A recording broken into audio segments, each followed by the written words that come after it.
that there is some amount of lack of. So in the meetings that we are having with different groups, I'm noticing that there is still a lot of confusion on the functional requirements and non-functional requirements.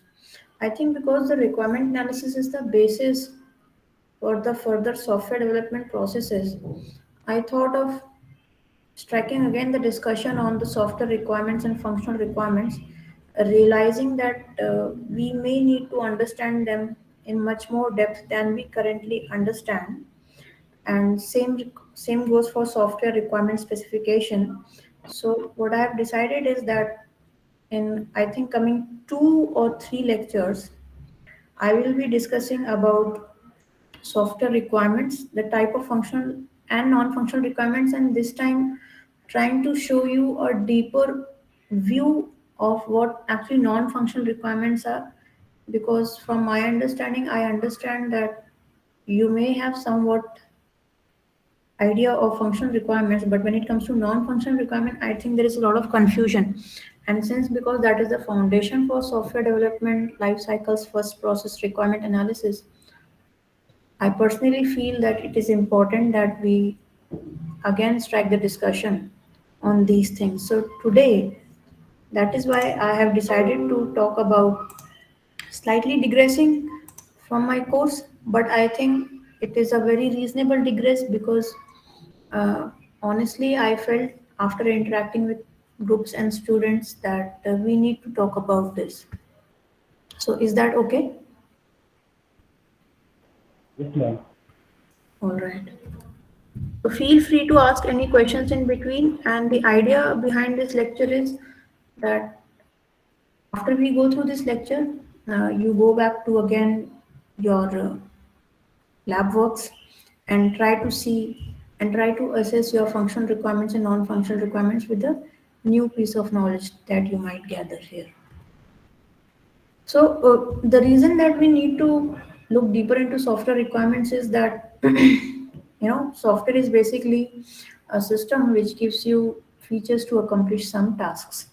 When it comes to adding new features to the product, it is basically a requirement that you're trying to fulfill. It could be a requirement given by the customer, the stakeholder, or project managers. So there are multiple people who are involved into looking at the software requirements, developers being one of them. Now, the fundamental importance of understanding software requirements is that when you put your software requirements and when you actually build up the product, then later on when the product is developed, or we talked about prototype in the last lecture, you will know what exactly to test. So ideally, everything that you write in your functional requirements or the software requirements is something that you will be later on testing in your subsequent prototypes, depending on whether or not that feature has been added or not. So the number one importance of knowing your requirements is that without requirements, you may not know what to test in the piece of software that you create. Secondly, if developers don't know what are software requirements, then they wouldn't know what is considered complete. For example, you create a functionality of delete button in your software. So when you actually click on the delete and the software is deleting, uh, at what point does the developer really get this confirmation that whatever he or she wanted to delete has actually been deleted? So then confirmation needs to come up, or whether or not a user needs to be prompted again that if he or she is really confident in proceeding with the deletion.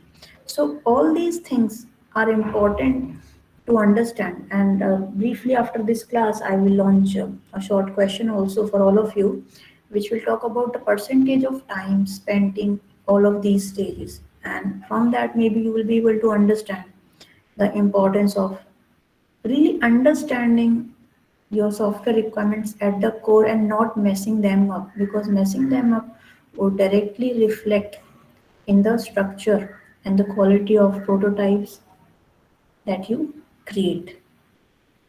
Later on, bugs may be introduced due to unclear requirements or misunderstanding of requirements. So, see, these lack of understanding and wrongly understanding your requirements has uh, quite grave repercussions later on in the software development process that you are doing. So that is why, and since you have some amount of brief and empirical idea of software requirements, having worked in the lab, I think now you are at a better position to ask the relevant question and to understand in a deeper manner what software requirements are. So, as all of you know, that requirement gathering is the most important activity in the software development life cycle. In this, you research and discover requirements for a certain product. These requirements often end up becoming the use cases. And generally, requirement gathering is not an individual or isolated process because multiple people are involved in creation of the software, in problem identification, and in project initiation. That is why generally requirement gathering is performed by a team. So these are few of the people who may be involved in requirements gathering phase: the product owners, the technical leads who are leading the projects, the designers, the UX and UI designers, of course, the developers, and the clients, customers, and users. So generally, requirements provide stakeholders with one uniform vision. So requirements is that this is what you want to create for your project. If you do not know what you want to create, basically you may not be able to understand how to go about creating, and even if you are able to create at certain point in time, how do you assess whether or not this is something that you wanted to create? So requirements is sort of an agreement, and that is why software requirement specification is an agreement between the service provider and the clients, so that they know that they have one uniform vision and set of goals, so that later on whatever is created, that is assessed keeping the software requirement specification as the bible for assessment. Moreover, when you talk about requirements, it helps us to remain realistic about the expectations for the final product. So this graphic sort of shows you that who are the stakeholders in requirement gathering. And from this, I just want to provide you a much broader overview that right now we are trying to understand requirements in the classroom in our labs. Definitely, there are lots of limitations associated with that. That is somehow getting rectified in our group meetings. But even then, we are considerably limited in our outlook towards functional requirements because there are many more people, because right now we are not taking into consideration the people for whom we are designing the solution. When we take into consideration these people, definitely our requirements will be refined. So just to show you this piece, that so that the take home message is that requirements gathering is not an isolated process, and it's not even a one time process. Even in prototyping, you had seen that in evolutionary prototyping, after each iteration of the prototype, when you're assessing the software or the prototype that you have created, you look back to your requirements, you validate them, and then you maintain them over the period of time. So definitely, requirements gathering is quite a challenging aspect.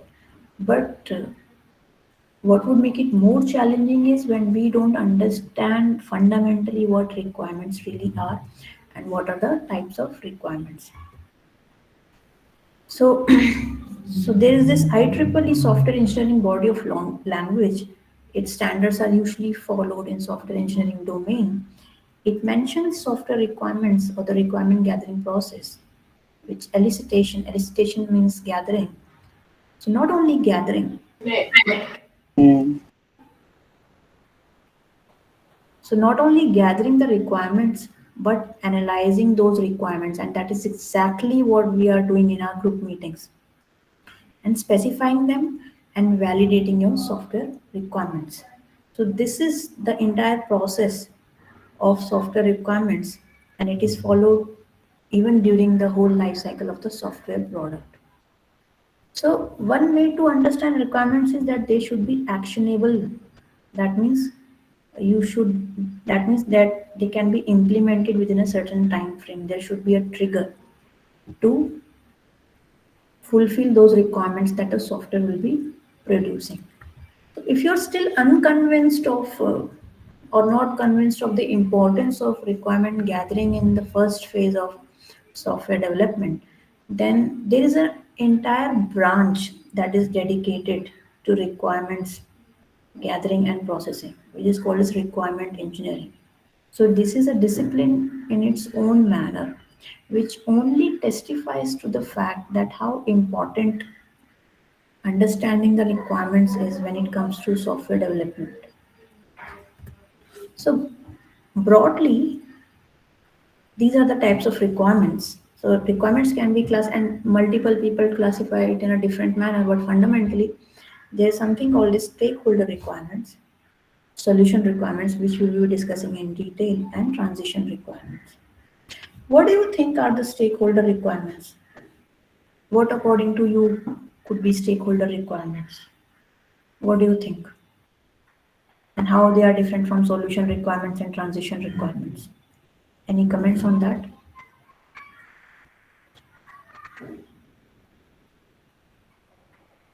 The stakeholders usually exist on how the product needs to be made become under the stakeholder requirement.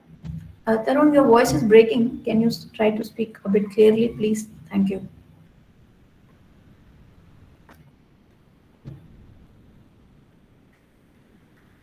Or would you like to try again?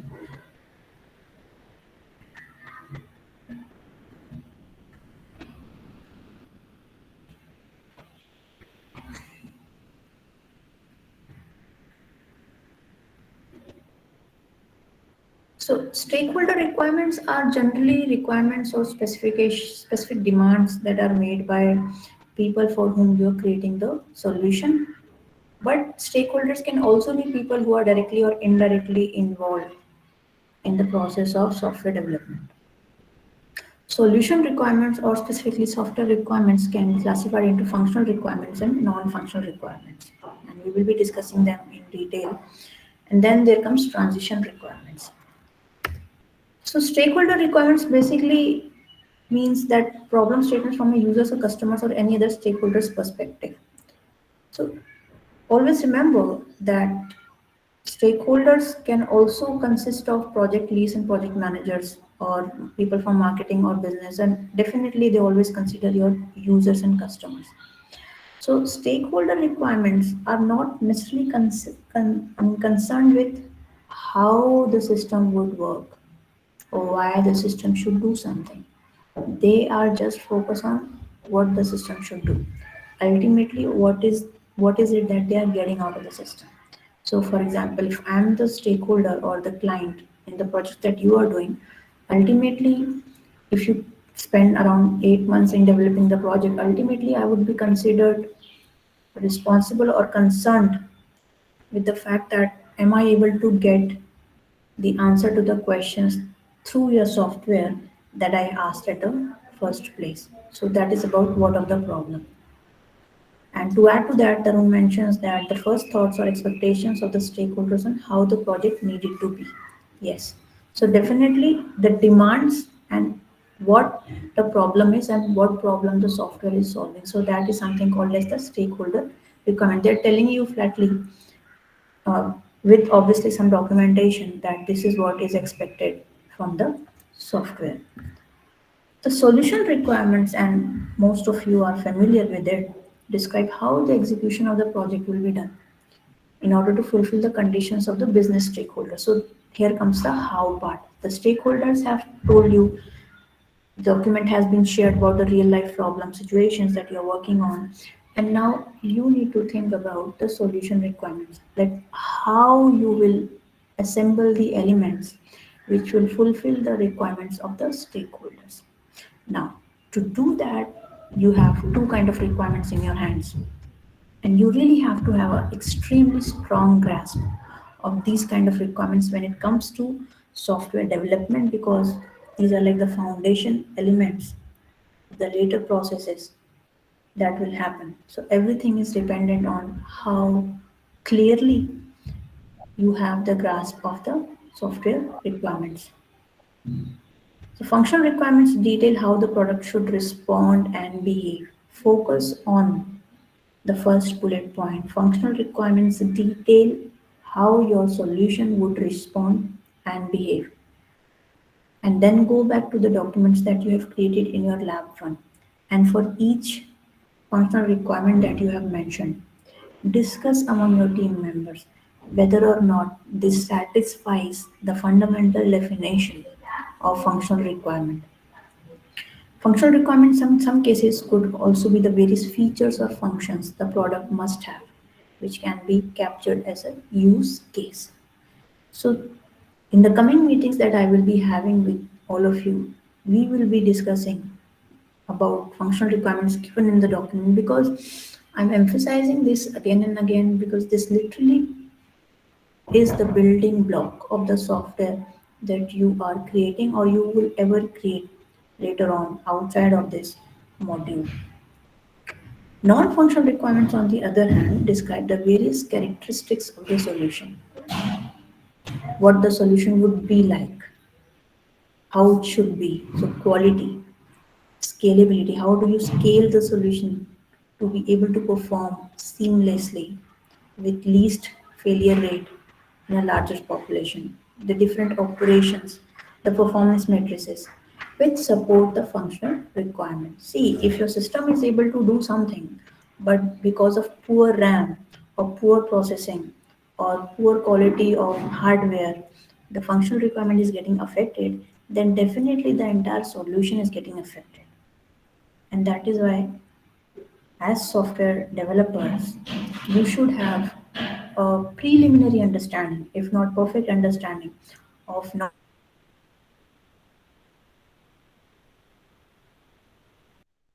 requirements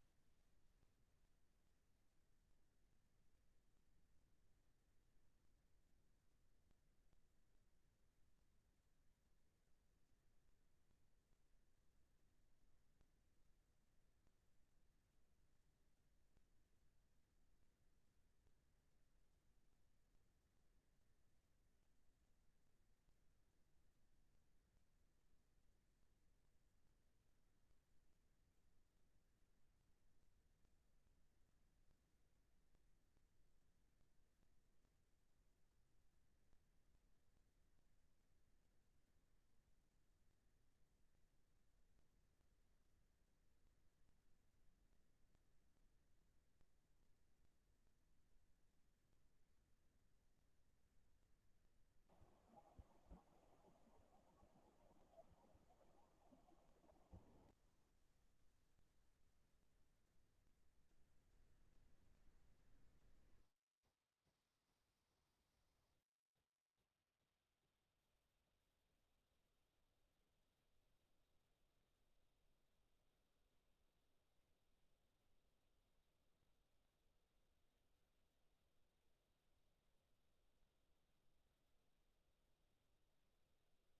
Am I audible? Yes, ma'am. Okay, I'm so Yes, sorry ma'am. the network got disconnected. I'm really sorry. So where were we? Where was the discussion?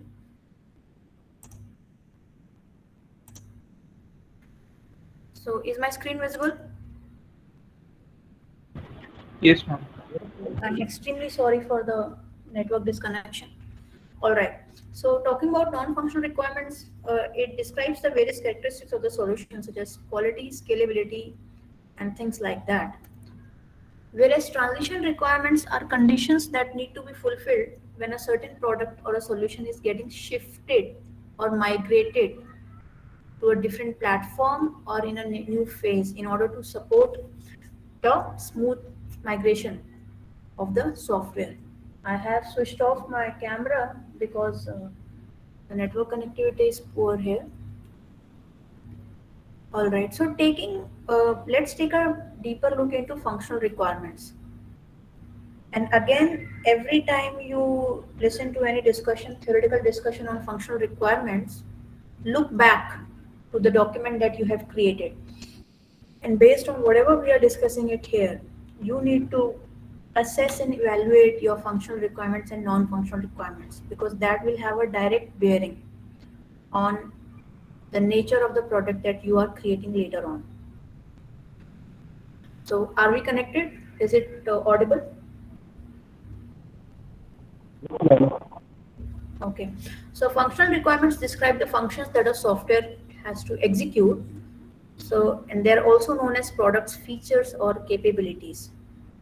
Generally speaking, functional requirements could be the basic facilities that your system has to offer.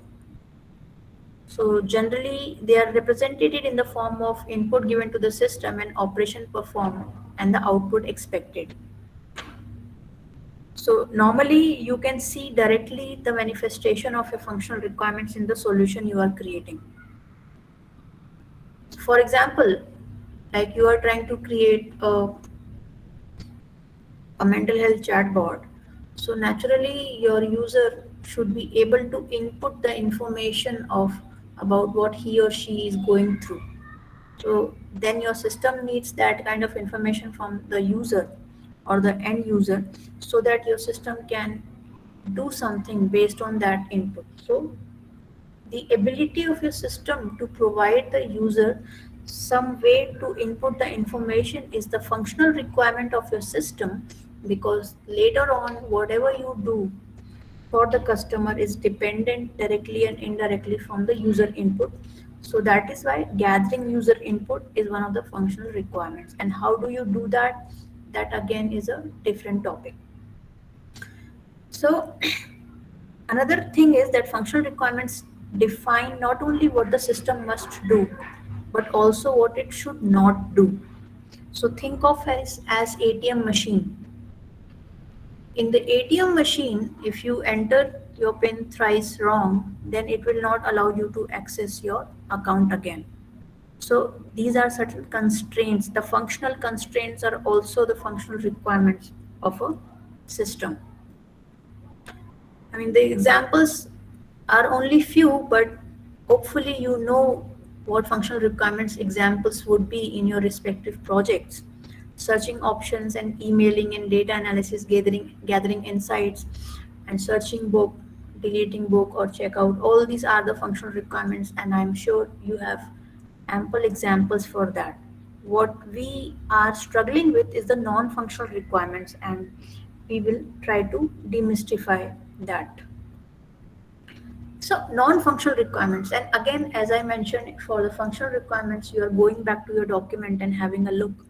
Similarly, for the non-functional requirements, after today's discussion, you need to go back, sit with your team members, and evaluate whether or not the non-functional requirements you have mentioned in the document qualify as non-functional requirements. So, starting off, non-functional requirements are basically the quality constraints that the system must satisfy. Focus on the word quality constraints. We are not talking about the function that the system is providing, the feature that the system is providing. the answer to a particular user query the system is providing. We are only concerned with the quality constraints the system. Now, there are certain ways to measure those quality constraints. The quality of a software is measured using these kind of matrices, and these are just few of the matrices. We can have more. Are you following? Yes, ma'am. Okay, so thank you. Portability, how portable your software is to different platforms, security, maintainability, reliability, all these matrices, and I will show you how they are measured also in a while. But you must not see that non-functional requirements and functional requirements are independent of each other. They're not. In fact, they may be interdependent on each other. In fact, even identifying the non-functional requirement requires the knowledge of the functionality of the system. You already know what your system should do, but you have to know what your system should do so that you can have more specific non-functional requirements relating to all these parameters that we have seen, so that your system is able to provide the functional requirements even in a better manner. That is why you need to understand the non-functional requirements, because they ultimately have the bearing on the efficiency, effectiveness, and success of the final product that you are creating. And but it's not related to functionality of the product, but overall it does impact the quality of the software. And by quality we mean how well it is able to do what is expected to do in all kind of situations. And most of the times it is quite common that these requirements are not given enough emphasis, but later on in the testing phase, when some bug comes up, it usually happens that functionality is fine, but the bug can be traced to some, you know, dysfunctional non-functional requirement or some non-functional requirement that has not been fulfilled. So at the basic, when you are trying to understand the fundamentals of software development as a process, as opposed to just mixing up of some functional requirements, you need to understand the enormous importance of non-functional requirements vis-a-vis with functional requirements. Quite shortly, non-functional requirements are known as quality requirements. So they may arise due to some user requirements. You have some budget constraints. So given the amount of money you have, because taking resources for creating software involves money. And when money is involved, obviously there will be some budget constraints. So you may not be able to take a system which you would want, but you would want to take a second best system. Sometimes there could be organization policy. So there are certain people who influence the non-functional requirement in software development, but they must be accomplished. So whatever non-functional requirements you specify in your SRS, ultimately they must be accomplished for your software to perform efficiently. So let us take an example. Am I audible? I just need to have this Yes, feedback so that I don't keep talking to myself. Thank you. yes, ma'am, you're on. Okay. So for example, let us take an aeroplane. An aeroplane will be unable to fulfill reliability requirements if it's not approved for safe operation. So the safety concern. So aeroplane might be functioning, but if it's not safe, if it's not given a red green flag by some authority, then it may not be reliable enough to take in the passengers and fly from one place to another. The another example of non-functional requirement could be that if a real-time control system is ineffective in accomplishing non-functional requirements, the control functions cannot operate correctly. So sometimes even the functional requirements are dependent on how well the non-functional requirements are at their place. So that is why I'm just trying to broaden your perspective on the software, not just as a piece of functions pieced together, but also what is the basis for their effective execution, which comes in the non-functional requirements. And these are not very evident until much later when we have started testing, and then we can see that the issues with the non-functional requirements. So one of the examples could be that the website page that you're creating should load in 3 seconds with a total number of simultaneous users less than 5,000. So if there is more lag than 3,000, then obviously it will create a bad impression about your website on the viewers, and that will definitely lead to lack of popularity or disinterest of users for your website, and ultimately you might end up losing considerable chunk of resources and finances. The other example could be that your system should be able to handle 20 million users without performance deterioration. So that is a non-functional requirement, and it is dependent on how you have defined performance. The moment you understand how you are defining performance in the context of your work, you can evaluate it, you can test it. Again, coming back to what we had understood in the beginning, if you do not know your requirements, you do not know what to test. So your testing phase will be considerably influenced by the depth of your understanding of functional requirements, and also to some extent the non-functional requirements. So this is a brief diagram to plant in the brain of all of you what non-functional requirements really are, because I can understand that the clarity is missing. So just look at this diagram. Non-functional requirements. In this particular diagram, they have classified them as product requirements, organizational requirements, and external requirements. Do not confuse these requirements with the earlier categorization of requirements, which was stakeholder requirements, solution requirements, and transition requirements. This is a further level categorization of non-functional requirements.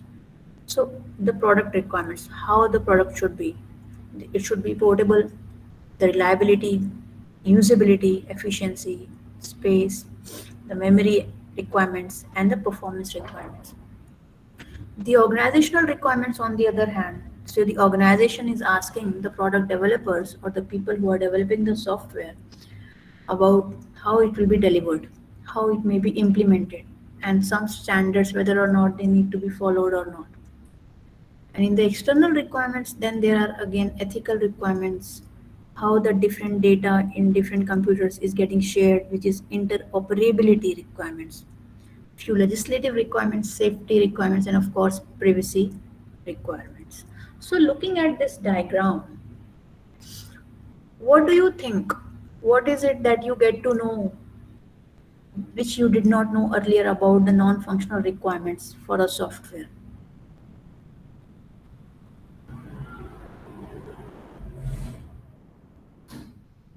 So is my question clear? Yes, ma'am. So when you look at this diagram, I want to understand how has your thinking about non-functional requirements expanded, and how will you use this new piece of information to evaluate your lab 1 work? Even though non-functional requirements are satisfied or not, functional requirements can be satisfied. So you would want to say if your non-functional requirements have been satisfied or not. Okay. Uh, Even though we can make the functional requirements without even touching the non-functional requirements, but the non-functional requirements add up to them and make the whole process much more, the whole software much more better. Right. So again, we should shy away from talking of functional requirements without talking about non-functional requirements. And just to give you, so that, see, every solution that you see, every app that you use in your day-to-day life is basically a software. So that we begin to appreciate the complexity and the hard work required in creating a software, we are going through this process, so that later on when we are designing a particular software or even a sub part of a software, we do it in a very systematic and scientific and organized manner, because we know at least at the basic level what software requirements are. So later on, you wouldn't mistake software just as a piece of functional requirement, and that is precisely why we are doing the projects, so that you understand the importance of non-functional requirements as well. So I really request all of you to again go back and sit with your team members with this renewed understanding of non-functional requirements. So let's take them one by one. Product requirements. So in product, as you saw, there was efficiency requirements, reliability requirements, portability and usability requirements. So efficiency requirements describe the extent to which the software makes the optimal use of resources, the speed with which the system is executing, and the memory it consumes. So that will have a direct impact on the efficiency of the overall system. How reliable your system is. What is the acceptable failure rate of the software? In what situations your software can fail? Is it dependent on the number of users, or is it depending on number of user requests from certain portions of a particular part of the world? So a system which can handle failures well, or the threats to failure well, is a relatively much more reliable system. So your software, the solution that you're trying to create should be able to operate even if a hazard occurs. The portability requirements. These days we are talking about cross-platform softwares, wherein the code is independent of the platform it operates on. So how good is the portability requirement in your software? Are we able to port the solution that you're creating to a different OS or a platform without the need to redesign the software? Because redesigning the software will take a lot of time and effort, obviously. So just to minimize that, how portable? Because portability will make your software much more attractive even in the marketplace. Are you following? Yes, ma'am. Okay, thank you.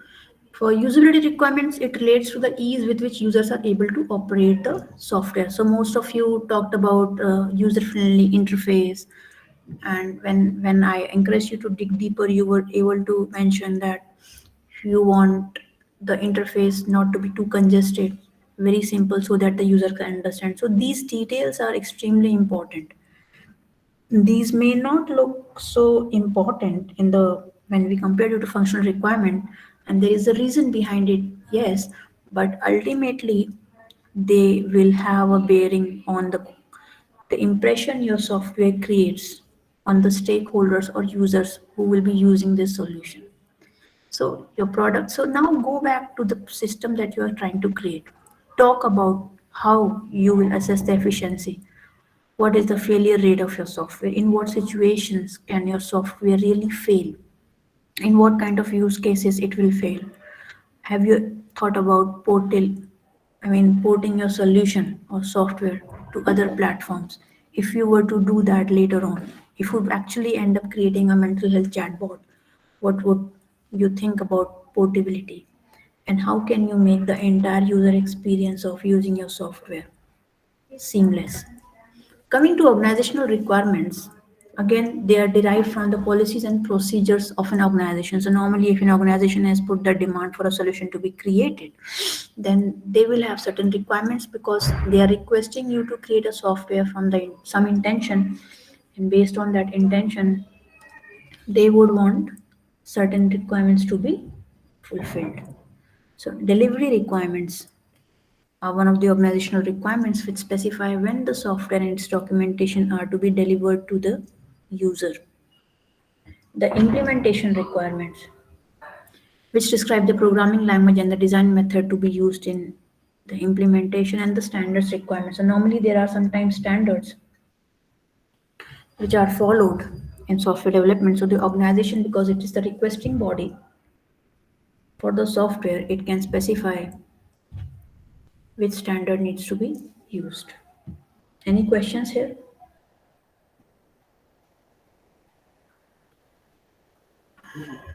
How will we get clear about the organization requirements? We need to Yes. explain or we need to understand it intrinsically. So you are asking how you will be clear about the organizational requirements? Yes, ma'am. Okay, so definitely that's a very good question. Definitely you would want to be in touch in collaborative communication with the organization which is requesting for the software, or if you are actually working in an industry and part of that industry you are working on a software, then you need to talk to your project managers and technical leads. Mhm. Also, when we say organization, is it our organization or the organization for which we are building, or both? Yes, so again, if the product is related to, if the product is an in-house product, so suppose you are working in company X and the product is for company X, then definitely you need to talk to your seniors about all these things, because those who have spent more time in the organization may know the philosophy of the organization. If your team has been outsourced to create a solution for some other company, then definitely you need to talk to the leaders of that company or that organization, just to ensure that you are on the same page and the efforts are not wasted in the long term. Is it clear? We also need to incorporate both the companies or just the client company. Both the companies are I mean, the company for which we work and the organization for which we are developing. right. I think I'm struggling to hear your voice properly. Uh, Actually, when we develop a software, there are Yes, two companies involved. One right. is the company that is making, and the company that is requesting. Definitely. Yes, yes. When we talk about organizational requirements, which organization are we talking about? Okay. So when you talk about the organization or the set of developers who are developing the solution, uh, definitely the you will not have requirements. You will have requirements such as we should be able to deliver the software in the best possible package that is demanded by the other organization. So you should be able to look at certain ethics and integrity on your end and how to develop the solution. So, but when you talk about organizational requirements, the solution that you're creating for the organization that is requested it, that is where the requirements come into being. Okay, so because you are the provider of the solution and they are the consumers of the solution, so the consumers of the solution, which are basically the organizations, they will tell you the requirements, and that is definitely the organizational requirements. So the organization that has placed the demand for the software to be developed, most of the cases they influence the organization requirements. However, the organization that is creating the solution, they may have some standards that they can follow, but the demanding organization can always influence even the decisions for that, because ultimately you are trying to create a solution for a third party. Is it clear? Yes, ma'am. All right. Moving forward with external requirements, these are the requirements which affect the software or its development process externally. So basically, interoperability requirements. This is the word we use much often when we talk about IoT. So there are different devices communicating with each other and how the data is getting transferred from one device to another. So that is basically the interoperability requirements. It definitely makes your product much more visible and much more flexible enough to operate into multiple situations. The ethical requirements is specification of rules and regulations of the software so that they are acceptable to the users. Again, think about what would not be acceptable to the users. So that would be your ethical requirements. Legislative requirements ensure that the software you create operates within a legal jurisdiction. So there's a legal framework. Normally, pirated software should not be sold, and most of the times there is a breach of such requirements as well. But when the document is created, all these kind of external requirements are important to be taken into consideration. Now let us come to the interesting part. Again, try to link whatever you are reading or understanding here to the document that you have created, and hopefully make some changes in your SRS document when it comes to more specifications. Non-functional requirements as opposed to functional requirements are difficult to verify because you cannot see them, but after testing and debugging, when you have convinced yourself that it's not related to functional requirement, it would be wise enough to look into the non-functional requirements. So most of you had this question and confusion that how do we specify or how to be bring precision into the non-functional requirement. So that is this is the table that will help you understand the metrics for non-functional requirement. So when we talk about speed, which is obviously the efficiency of the system, in your project you should think about or at least have a metric of the number of process transactions per second, the rate of transaction processing, the event response time, the screen refresh rate. All these kind of decisions are to be made and specified in your software resources specification document. They do not have to be perfectly right, but I expect you to spend some time thinking over it as a user and consumer yourself. If you were using your solution, what would be the ideal measures of speed that you would want to take into consideration? When it comes to the size of your software, the amount of memory that you need or require, and the number of RAM chips you require, which definitely will have a bearing on the speed and processing of your system. Coming to the ease of use, your solution, how much training time it requires. If it is being used by others, what is the learning trajectory of the solution? And secondly, how many help windows the user needs to go through to be able to understand perfectly what is actually happening in the system. Coming to reliability, the rate of failure occurrence or mean time to failure. In what situations, in what kind of hazard your system will collapse. Think of the London ambulance service example. What exactly was the trigger point of their failure, which made it totally unreliable and the system had to be shut down? And the reason behind the fact that it was not able to restart after failure, even though software people in London ambulance service computer aided dispatch tried to restart it, but then again they had to shut it down. It was not robust enough because again the fundamentals were rusted. So, and portability, the percentage of target dependent statements and the number of target systems. So, target dependent statements basically means the piece of code in your software that specify how the system should behave in a different kind of operating system.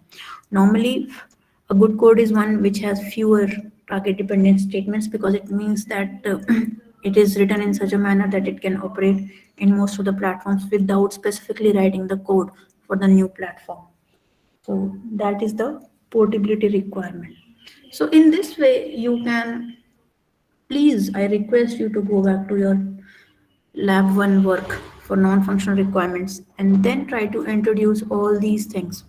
And then you will be able to look at your project that you are creating in a more, I think, clear light, that you will be able to understand how even non-functional requirements can have a very strong influence on the overall functionality of your system. So I request all the groups to incorporate this table in their SRS and the non-functional requirements and specify how they are going to assess the non-functional requirements. I Understanding totally functional. agree with what you said. Tarun, can you speak a bit clearly, please? Can you please repeat what you said just now? Okay, okay, that is good. I am yet to meet your group, I think. I'll be happy to discuss. Okay, so coming back to functional and non-functional requirements comparison. So this is the Excuse brief me. table. Hello. I actually asked for repetition of what you said. Tarun, if you can use chat to write, I'm sorry, I'm not able to hear you properly. I think if you can try to speak in your mic.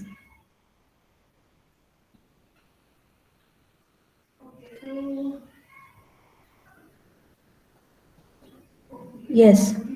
So I said the software requirement specification document that you will be making, it is important. It will be, yes, I'm saying that the software requirement specification document that you are making, it would be nice if you can put these details also there because that will show how clearly well thought after your proposal is for the project that you're trying to make. So that is what I said. Is it better, Tarun, now? Is it clear?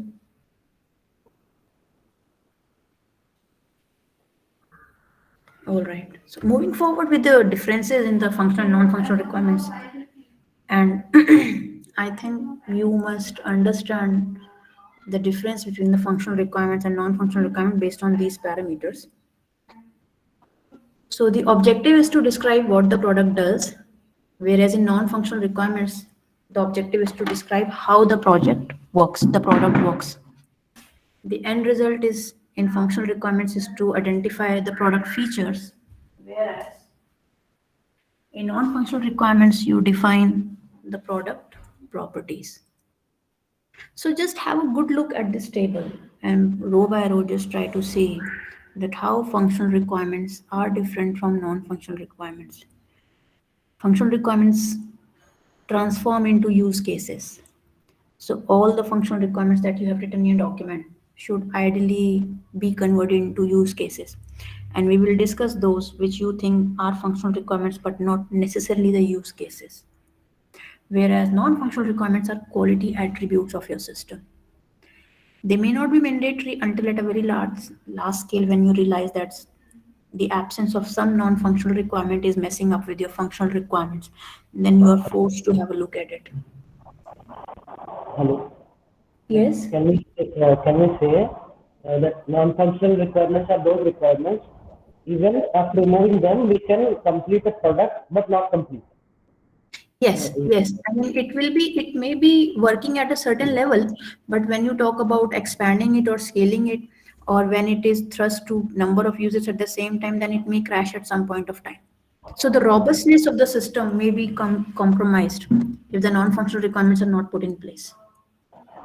For an MVP, the Yeah. requirements which can be removed for an MVP can be considered as non-functional requirements. Yeah. So again, look back to the London ambulance service fiasco. It was functional, but something was not quite right in the non-functional side of it, due to which, or even the functional side was getting impacted. Yes, sir. Like they can't detect duplicate calls, sir. Which Right. was- So, Even yes, Tarun, please speak in the mic. yes, even that was whatever the basic functions that are required to make a sophisticated MVP are called functional, and the functions which can be removed are non-functional. And Yeah, but they can be removed. They will be removed at definitely at some cost of the functionality of the system. Yeah, if you remove the non-functional requirement, definitely it will impact the functionality or the overall function of the system. not from the complete, not from the complete software, but to just make it happen, we can remove them. Right. Right. Right. All To right. make it smooth, we add non-functional requirements. Definitely. So it differs from project to project and product to product, but the discussion is really important. So even among your team members, try to, now that you have developed a better clarity on non-functional requirements, go back to your projects and reflect upon the non-functional requirements, especially after I share these lecture notes with all of you. So basically, functional requirements relate to what your system can do, whereas non-functional requirements relate to the quality of your system, the usability, the reliability, and all these kind of things. So lastly, requirement engineering is a separate discipline in its own manner, and that is why it is important to understand how it works out in the larger scheme of things. So before you start any project, you do a feasibility study. The importance of feasibility study is to understand whether or not you should go ahead with the project or not based on the feasibility report. If the project is feasible, then you gather your requirements, which is called as requirements elicitation. So this is the phase, requirements elicitation. Based on that, you don't only gather, you analyze them for completeness, if there is no ambiguity or not, and all these kind of things. So, and in these meetings, that is what we are essentially trying to do. I am analyzing the functional and non-functional requirements that you have written in your document. Based on the analysis, you can be more specific about your requirements, which is called as the requirement specification. And from this phase comes your software requirement specification document. Later on, requirements can be validated by the stakeholders also, and then you are not actually analyzing or specifying, but you are rather managing the requirements. So note that validating the requirements is also a very, very important step, because when you're creating something, definitely you're putting resources, time and money. So you need to validate your requirements as well, because you don't want to spend time doing something which will not give you trade-off as high as you expect. That is why requirements validation phase is extremely important, even in the process of entire requirements engineering. And that is what we call as validation of software requirements. The stakeholders need to be involved in understanding the accuracy of the requirements that have been put through by, for example, developers in your case. And this is a recurrent process. So hopefully from this lecture you will able to understand from the broad level that software development is a very systematic and organized process of understanding the requirements, both functional and non-functional, so that whatever is built on the top of that has the possibility of fewer error and lesser mistakes. So that was why I intentionally wanted to discuss functional and non-functional requirements with you today, because I've been seeing lots of confusion. And hopefully in the next meetings that I have with each group, we will have we will have more clarity on what we are discussing, and gradually that will help you to understand the software requirements. And in tomorrow's lecture, I will again touch upon SRS, and I will show you some 5 examples of SRS documents, so that you will be able to understand the SRS, how to create and what all content is there better in the process of software development lifecycle. So is it fine? Yes, ma'am. Yeah. Okay, so that was all for today. I really request you to take use of this lecture and go back to your lab work, and then assess your requirements and discuss with your team members. And hopefully, this has clarified your uh, confusions about non-functional requirements, and obviously the importance of non-functional requirements put close to the functional requirements. So that is all from myself from today. I'll see you again tomorrow. Thank you so much. Thank you, ma'am.